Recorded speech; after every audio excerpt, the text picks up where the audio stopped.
Dans notre pratique du tarot, nous allons parfois être dans des situations où nous allons nous sentir extrêmement bien, extrêmement confortable et plutôt à notre place. Les tirages vont se faire de manière assez fluide, assez facile, et finalement on ne va pas trop se poser de questions. A priori, si tout se passe bien, on n'a pas vraiment à se poser de questions. Euh, et là, se produit un phénomène assez étrange. Le moment où on se sent bien, on a cette espèce de référentiel où on se dit waouh, c'est super confortable si ça pouvait toujours être comme ça. Et en fait, on va voir que à un moment, il se produit quelque chose où irrémédiablement on chute. Notre efficacité devient bien moindre, notre entrain a tendance à diminuer, nos traductions deviennent un peu plus pénibles et laborieuses et nos prédictions ont plutôt tendance à parfois tomber à côté de la plaque. Il y a deux choses pour cela. En tout cas, deux choses qui expliquent cela. La première, c'est la suivante. La première, c'est nous avons tout au long de notre vie des événements que nous vivons qui nous mettent dans des situations plus ou moins confortables, dans des situations où on se sent plus ou moins en mesure de pouvoir gérer les choses qui nous arrivent. Et concrètement, comme les cartes du tarot représentent des événements, des choses qui peuvent se produire, des émotions, en fait, le moment où on va vivre quelque chose de désagréable, on va se mettre automatiquement en résonance avec un certain état d'esprit, avec une certaine émotion. Et dans le tarot, il existe pour cette émotion une carte qui va la représenter. Et ce qui fait que le moment où on va faire un tirage et qu'on va tirer cette carte-là, ça va nous mettre face au reflet de ce que nous sommes en train de vivre et qui est désagréable pour nous. Et à ce moment-là, on va soit pas se sentir très bien, soit on va pas réussir à interpréter la carte parce que notre projection intérieure prend le dessus sur notre vision objective. Et là, à ce moment-là, on va vraiment avoir un problème. Cependant, on peut quand même essayer de faire un petit quelque chose. Et moi, je vous propose l'exercice suivant. Je vous propose de prendre, euh, par exemple, la carte qui vous est la plus désagréable de toutes. C'est un petit peu ce qu'on avait fait dans le cours numéro 1. Prenez la carte qui vous est la plus désagréable et notez dessus ce qui vous gêne. Notez, alors pas dessus, hein, pas sur la carte, quand je dis noter dessus, notez à côté, mais pas par rapport à la carte. Notez sur elle, notez sur un carnet à propos d'elle, ce qui vous gêne, ce qui vous dérange. Et voyez en quoi sur cette carte ce qui vous gêne est en rapport avec votre vie actuellement.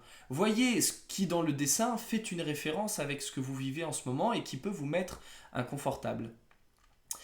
Et après, je vais vous demander d'écrire des choses positives sur cette carte. C'est-à-dire, vous avez vu l'aspect négatif, vous avez vu ce qui vous gênait. Forcez-vous à voir dans l'illustration ce qui est agréable et dans sa signification ce qui est agréable également. Et après, on va faire le phénomène inverse. C'est-à-dire qu'on va prendre des cartes qui nous sont parfaitement agréables. Alors, a priori, si vous n'êtes pas très différent des gens normalement constitués, vous allez avoir en horreur l'arcane 13, le diable et la maison Dieu, et vous allez adorer le monde, le soleil, ou des fois le jugement. Le jugement peut être assez plaisant des fois. Alors prenez ces cartes-là qui vous sont agréables, notez ce qui vous plaît dans ces cartes, quel rapport ça a avec votre vie, et après notez tout ce qui peut avoir de désagréable dans cette carte-là également. Et la dernière étape, c'est vous prenez toutes ces cartes qui sont agréables et désagréables pour vous, vous les brassez, alors c'est-à-dire que sur un jeu de 22 cartes, évitez d'en utiliser 19. Essayez de vous contenter des 2 ou 3 cartes que vous détestez le plus et des 2 ou 3 cartes que vous adorez le plus. Et vous allez les prendre. Et par exemple, si vous vous retrouvez avec 3 cartes, 2 que vous aimez pas et une que vous aimez bien, vous allez faire un tirage à 3 cartes juste avec elles. Alors on s'en fout en réalité de l'idée de faire une prédiction ou quoi, c'est juste pour le bien de l'exercice. Pour le bien de l'exercice, vous allez prendre vos 3 cartes et vous allez faire un tirage passé, présent, futur. Comme si vous faisiez une consultation à quelqu'un, à vous ou à quelqu'un d'autre, mais c'est mieux pour quelqu'un d'autre. Mais vous allez imaginer que vous la faites à quelqu'un d'autre, vous n'allez pas la faire réellement à quelqu'un. Et vous allez vous forcer, donc vous les placez voilà, vraiment par hasard. Vous allez par exemple vous retrouver avec une que vous n'aimez pas au passé, une que vous aimez bien au présent et une que vous n'aimez pas dans l'avenir, par exemple. Vous allez les retourner et les deux que vous n'aimez pas, vous allez vous forcer à les interpréter de manière la plus positive qui soit, et celles que vous aimez bien, vous allez vous forcer à l'interpréter de manière négative. Juste pour permettre à votre cerveau de switcher les interprétations qu'il a, pour lui donner aussi la possibilité d'avoir les deux, c'est-à-dire du positif et du négatif, et de voir comment dans un tirage en condition, cela peut s'articuler. Mais tout ce que je viens de vous dire est très important à faire, c'est-à-dire faire le point de ce qui vous déplaît dans l'image ou de ce qui vous plaît, quel est le rapport avec votre vie, c'est capital, et plus encore de les mettre en scène, parce qu'on va faire travailler les deux cerveaux, cerveau droit et cerveau gauche, et c'est le seul moyen, c'est ce qu'on a vu dans le cours numéro 1, c'est le seul moyen de faire en sorte que le message passe et que le cerveau enregistre réellement. Donc ça, c'est un petit exercice que je vous propose. Et ça fait partie des choses qui légitiment le fait que parfois on se sent un peu down, un peu bas, on se sent un peu mou, on se sent pas forcément bien. La deuxième chose, c'est celle-ci. Moi, c'est ce que j'appelle la montagne de la perfection ou l'art de surfer sur la vague. Alors, tout dans notre vie, dans notre monde, dans notre univers, dans la matière, dans les planètes, dans nos organes, dans tout, tout est fait dans une binarité, c'est-à-dire dans deux étapes. On verra ça encore plus quand on abordera les cours sur les mineurs, parce que c'est encore plus fort avec les arcanes mineures. Tout fonctionne par deux. On a une binarité absolument dans tout ce qui existe. Il y a du blanc et du noir, il y a de la lumière et du sombre, il y a le haut, il y a le bas, il y a le gros, il y a le fin, il y a le lourd, le léger, le chaud, le froid, le bien, le mal, le yin, le yang, le 0 et le 1, pour le côté binaire. Il y a systole, diastole, et il y a expansion, contraction. Donc tout ça, ça se retrouve absolument partout. Cette binarité est universelle dans tout ce que l'on trouve. Et nous ne faisons absolument pas... on ne diverge pas dans cette manière. On fonctionne exactement comme ça. Nous sommes binaires également. Il y a des hommes, il y a des femmes. Il y a des grands, il y a des petits, il y a des gros, il y a des maigres. Et on va aller voir un petit peu plus loin. Notre cœur, par exemple, se contracte et se relâche. On peut avoir froid, on peut avoir chaud. On a le haut du corps, on a le bas du corps. Dans le haut du corps, il y a le haut du haut et il y a le bas du haut. Donc c'est un peu ce qu'on fait en médecine chinoise avec le yin-yang. Il y a le yin du yin et le yang du yin. Il y a le yin du yang et le yang du yang, etc. Et en fait, cette dualité, elle existe partout. Et nous-mêmes, nous sommes exactement comme une vague ou comme une montagne russe qui monte et qui descend. Nous sommes soumis à des mouvements, à des contractions, relâchements, à des hauts et des bas, à des blancs et des noirs, à des biens et des mal, et des maux. Et nous sommes toujours en permanence dans ce mouvement. Nous suivons cette vague. À un moment, quand on est au sommet de la vague, on se dit « Ouais, c'est génial, c'est vraiment top d'être au sommet de la vague », ou « C'est cool d'être en haut de la montagne russe parce qu'on a une belle vue et tout », et puis on se dit « Ah ah, c'est sympa comme sensation, mais je sens quand même que ça va descendre dans 2 minutes ». Et après, on a une chute, on a une dégringolade, on commence à devenir un peu moins bon dans notre pratique, on est moins concentré, on est moins présent, on a plus de mal, les traductions mettent plus de temps à arriver, on se sent moins pertinent, moins connecté. Et en fait, c'est qu'on est en train de descendre la vague, on arrive dans le bas de la montagne russe. Et nous, on a ce défaut, mais c'est comme ça, c'est propre à nous, on veut tout de suite remonter, on veut absolument remonter. Mais attends, si tu descends pas, tu peux pas remonter derrière. Le wagonnet, il a besoin de descendre pour pouvoir regrimper derrière. S'il commence à peine à descendre, il dit non, non, non, remonte, remonte, remonte. Au bout d'un moment, il a plus d'élan, il ne peut plus monter. Et le seul truc qu'il fait, c'est repart en arrière. Et dans ce cas-là, on régresse. Donc si on veut évoluer, si on veut avancer, si on veut continuer à être bon, à un moment, il faut accepter le fait de descendre la vague.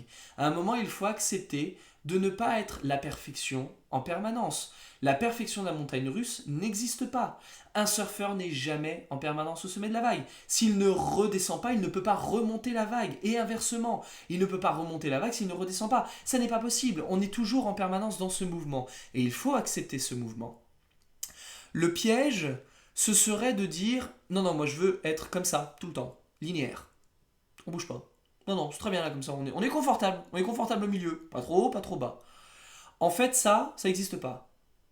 Ça, c'est ce qu'on voudrait. On voudrait tous ça. On voudrait tous la constance. On voudrait tous être bien. On voudrait tous être droit. Voilà. Ça n'existe pas. Quand vous passez un examen, on vous fait un électrocardiogramme. Si votre cœur, il fait ça, a priori, c'est mal barré pour vous.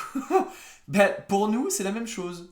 Si on est en permanence comme ça dans notre pratique du tarot, c'est mal barré. Si on est en permanence comme ça dans nos émotions, c'est mal barré également. C'est pour ça que quand vous discutez avec quelqu'un qui travaille dans le milieu de la spiritualité, du développement personnel, dans le coaching, ou même simplement par exemple des bouddhistes ou des gens qui font de la méditation, si vous leur dites « Mais en fait, toi, à force de faire ça, à la fin, t'as plus d'émotion, t'es carpette, quoi. » Et elle va vous dire que non, pas du tout, absolument pas. C'est pas parce qu'on est spirituel, qu'on fait de la méditation, qu'on travaille sur nous, qu'on est comme ça. On n'est pas linéaire. C'est juste que on sait que quand ça monte, à un moment peut-être que ça va descendre, mais du coup, on profite du moment où ça monte. Et on sait que quand ça descend, bah, c'est pas grave. On sait que ça remontera au bout d'un moment, donc on laisse descendre, on laisse descendre.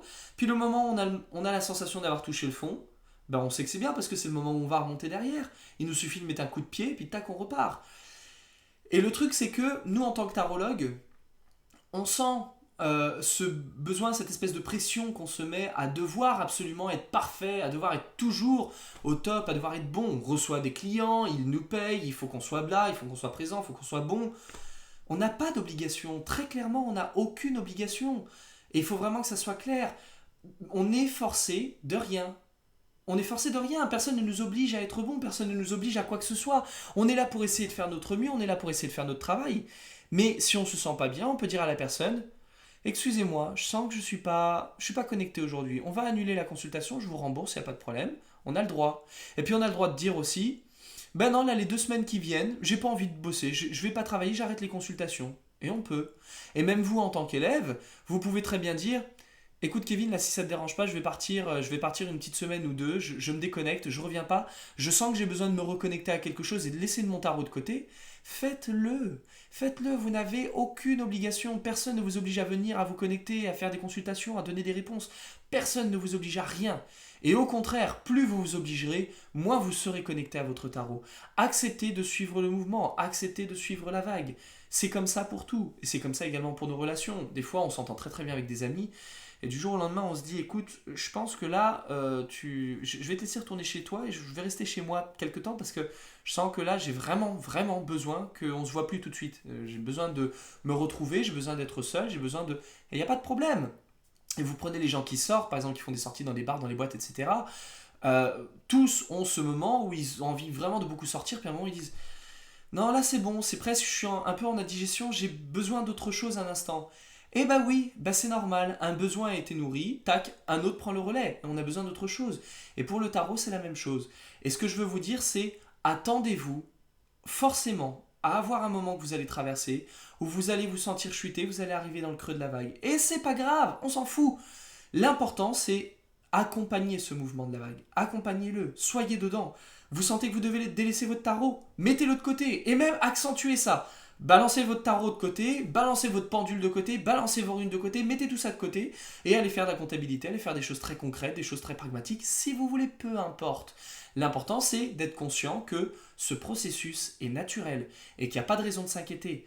Surtout, n'allez pas vous dire: oh, ça y est, c'est foutu, je sais plus comment faire le tarot, j'ai tout perdu, ça y est, je suis nul, je suis nul. Kevin, c'est une catastrophe, je ne sais plus comment faire pour faire une lecture. Je dis ça presque en riant parce que j'entends ça, mais alors quasiment tous les mois, d'une nouvelle personne. Quelqu'un qui m'écrit, qui me dit: écoute Kevin, je pense que c'est catastrophique parce que je sais plus comment on tire une carte, je sais plus comment on lit, c'est pas grave, c'est bon, on se détend, c'est normal, il n'y a pas de souci. Prends ton jeu, range-le, mets-le dans un tiroir un bon petit mois, laisse passer et dans un mois tu reviens me voir.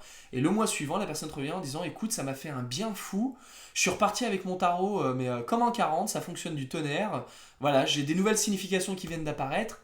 Parfait, qu'est-ce qui s'est passé dans ta vie? Ah, attends, je suis en train de comprendre que du coup, il vient de se passer quelque chose dans ma vie. Là, je viens de voir qu'il y a une étape là que je viens de passer. J'avais pas du tout mis en relation. Ok, parfait, génial, impeccable, super. T'as réglé les deux trucs en un, c'est fantastique. Et vous allez voir que ces crises sont généralement associées à des moments aussi dans votre vie qui sont liés soit à des anniversaires, soit à des événements particuliers qui ont besoin d'être solutionnés, soit simplement à un appel, l'appel d'un besoin qui est beaucoup plus fort que celui de pratiquer le tarot. Et le moment où vous pratiquez le tarot, il y a cet autre besoin qui arrive derrière et qui dit: non, ça c'est pas le plus important. Et là on se dit: bon, j'entends qu'il y a un problème derrière et mon tarot, je ne sais pas, il y a un truc, on parle pas la même langue.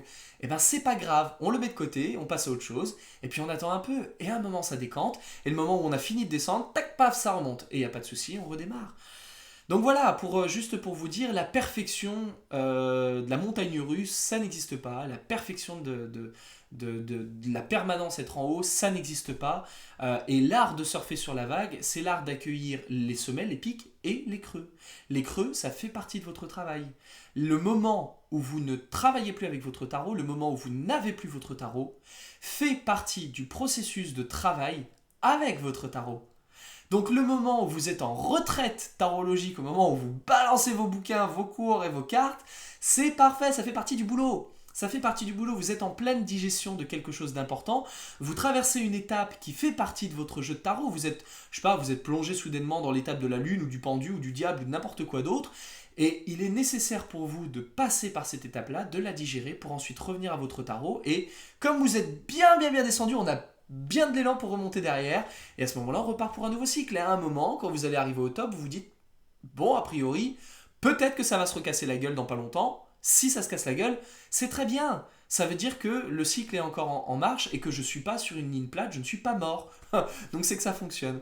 Donc voilà, juste, j'avais envie de faire cette petite vidéo sur cette thématique-là, juste histoire de détendre les choses à ce niveau-là, parce que je vois tellement de gens frustrés et extrêmement apeurés, parce que ça fout la trouille, on se dit, mais je sais plus comment faire, c'est épouvantable.